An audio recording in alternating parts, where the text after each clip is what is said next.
പൂവല് കഴിഞ്ഞോ? കളക്ഷൻ എത്രയുണ്ട്? കുഴപ്പമില്ല. നിനക്കോ എനിക്കോ കുഴപ്പമില്ലാത്തത്? കൂടുതലും ഫ്രീ പാസ്സാ. 8 പോലീസുകാര്, പഞ്ചായത്തിന് 10, പിന്നെ സ്ഥിരം 8. ഏത് സ്ഥിരം?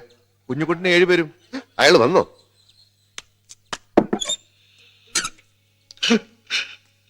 என்னால பழைய செல்வமாக முடியாது.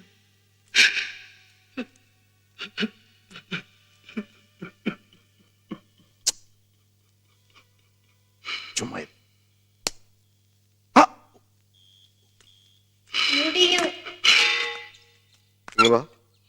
മീനാക്ഷി വിടണോ? അവള് വരാനിരിക്കായിരുന്നു. പിന്നെന്താ, ഇരുന്ന സ്ഥലത്ത് എഴുതേക്കാൻ പറ്റില്ലേ? അങ്ങനെയല്ല. എങ്ങനെയല്ല?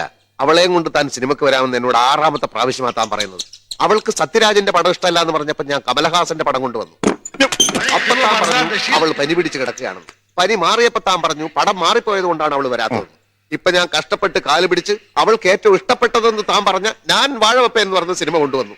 താൻ ഇപ്പൊ തന്നെ പോയി അവളെ വിളിച്ചുകൊണ്ട് പോവാ. ഇന്ന് അവളെ സിനിമ കാണിച്ചേ പറ്റൂ. അതിപ്പോ പടം തുടങ്ങിപ്പോയല്ലോ. അത് സാരമില്ല, അവൾ വരട്ടെ. ഞാൻ ആദ്യം മുതൽ വീണ്ടും. ഇനി ഞാൻ ഒരു സത്യം പറയട്ടെ. അപ്പൊ താൻ ഇത്രയും കാലം പറഞ്ഞതൊക്കെ നുണയായിരുന്നോ? അതല്ല, അവക്കൊരു വിഷമം. എന്തിന്? ആരെങ്കിലും ചത്തോ? അതല്ലെന്ന്, ഉടുത്തോണ്ട് വരാൻ ഒരു നല്ല സാരി ഇല്ല. കഴിഞ്ഞ മാസം ഞാനൊരു സാരി വാങ്ങിച്ചു തന്നതല്ലേ, അത് താൻ കൊടുത്തില്ലേ? അത് അമ്പലത്തിൽ ഉത്സവത്തിനെടുത്ത് പോയി. പിന്നെ അത് അലക്കില്ലേ? അതാ പറ്റിയ അബദ്ധം. അലക്കി തേച്ചപ്പോ തേപ്പൂട്ടിക്ക് ചൂട് കൂടി സാരി ഉരുക്കി. ഇത് താൻ ഇന്നലെ പറഞ്ഞില്ലല്ലോ. ഇന്ന് രാവിലെ ഉരുകിയത്. എന്റെ കഷ്ടകാലം എന്നല്ലാതെ എന്ത് പറയാൻ. ഇന്നലെ ഞാൻ ശരിക്കും ഉറങ്ങിയിട്ടില്ല. കിടക്കൽ മൂട്ടുണ്ടോ? അതല്ലടോ, ഇന്ന് മീനാക്ഷിയെ കാണാമല്ലോ എന്ന് ആലോചിച്ച് സ്വപ്നം കണ്ടിട്ട് ഉറക്കം വന്നില്ല. ഇങ്ങനെ പറ്റുമെന്ന് ഞാനും കരുതിയില്ല. ഷൺമോൻ ഒരു സാരി കൂടെ വാങ്ങിച്ചതാ.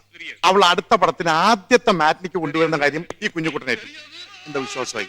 ആദ്യം അവൾ വരട്ടെ, എന്നിട്ട് വിശ്വസിക്കാം. കണ്ടു തുടങ്ങി. തുടങ്ങിയില്ല, തുടങ്ങാൻ പോകുന്നുള്ളൂ.